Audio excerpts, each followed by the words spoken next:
Hello கமான்லா I'm coming for all of யூலா. என்ன பாக்குறீங்கன்னு புரியுது. எப்பவும் எல்லாம் பண்ணிதியா ஏமல எப்படி பண்ணிதியா அப்படின்னு ஏலவாளன்னு பேசுறானா இப்ப லா போட்டு பேசுறாரு அப்படின்னு தானே. மலேசியா மக்களே, I am coming to perform my stand up special all type life of from for you. உங்களுக்காக நான் வரேன், நீங்களும் வாங்க.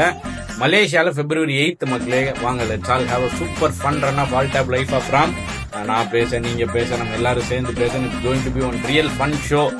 என்னோட லைஃப்ல இருக்க all type moments and personal life ஸ்டோரிஸோட this is an amazing special. எனக்கு ரொம்ப ரொம்ப பிடிச்ச ஸ்பெஷல் பெர்ஃபார்ம் பண்றதுக்கு, அதான் உங்களுக்காக பெர்ஃபார்ம் பண்றதுக்காக நான் வரேன். So this show is being produce by my Mojo Projects. So வாங்க, மலேசியா February 8th மறந்துடாதீங்களா. கமான்லா, let's all have a fun shola.